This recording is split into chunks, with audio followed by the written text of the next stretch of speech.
Beyond ಬೌಂಡ್ರೀಸ್ನ ಮತ್ತೊಂದು ವಿಡಿಯೋಗೆ ಸ್ವಾಗತ.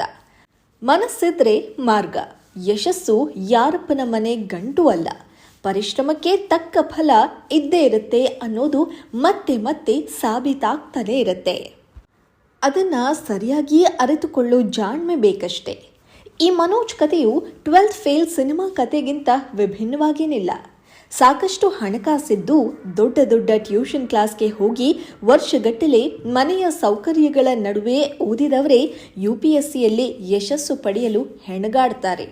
ಅಂಥವರ ನಡುವೆ ಜೀವನದ ಕಷ್ಟಗಳನ್ನೆಲ್ಲ ಬಾಲ್ಯದಲ್ಲೇ ನೋಡಿ ಸಾಕಷ್ಟು ಹೊಡೆತಗಳನ್ನು ತಿಂತಾ ಇದ್ರೂ ಯಶಸ್ಸಿನ ಶಿಖರ ಏರುವವರ ಕಥೆಗಳು ಸದಾ ಸ್ಫೂರ್ತಿದಾಯಕವಾಗಿರುತ್ತೆ.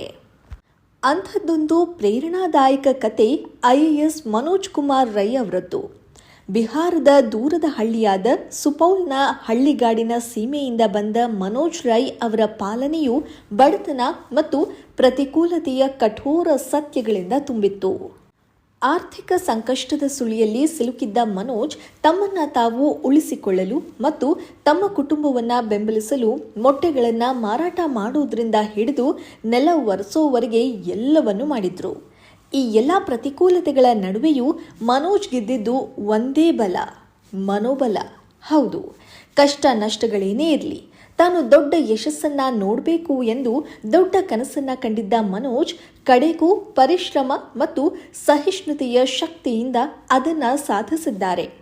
ಹಳ್ಳಿ ಜೀವನದ ಸರಳತೆಯಿಂದ ದೆಹಲಿಯ ಗದ್ದಲದ ಮಹಾನಗರಕ್ಕೆ ಹೊಂದಿಕೊಳ್ಳುವ ಪರಿವರ್ತನೆಯು ಮನೋಜ್ಗೆ ಒಂದು ಸಂಪೂರ್ಣ ಸವಾಲಾಗಿತ್ತು.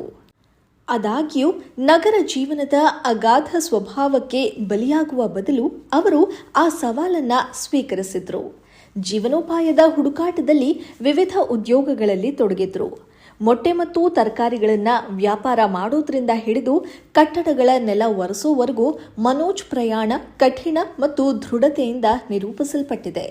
ಜವಾಹರ್ಲಾಲ್ ನೆಹರು ವಿಶ್ವವಿದ್ಯಾಲಯದ ಕಾರಿಡಾರ್ಗಳ ಮಧ್ಯೆ ಮನೋಜ್ ತಮ್ಮದೇ ಆದ ಶೈಕ್ಷಣಿಕ ಆಕಾಂಕ್ಷೆಗಳನ್ನು ಸಾಧಿಸಲು ಅನ್ವೇಷಣೆಯನ್ನು ಪ್ರಾರಂಭ ಮಾಡ್ತಾರೆ. ಕೆಲಸ ಮತ್ತು ಅಧ್ಯಯನದ ಬೇಡಿಕೆಗಳನ್ನು ಸಮತೋಲನದಲ್ಲಿ ಇಟ್ಕೊಂಡು ಮನೋಜ್ ಸ್ವಯಂ ಸುಧಾರಣೆಯ ಪ್ರಯಾಣವನ್ನು ಆರಂಭಿಸ್ತಾರೆ.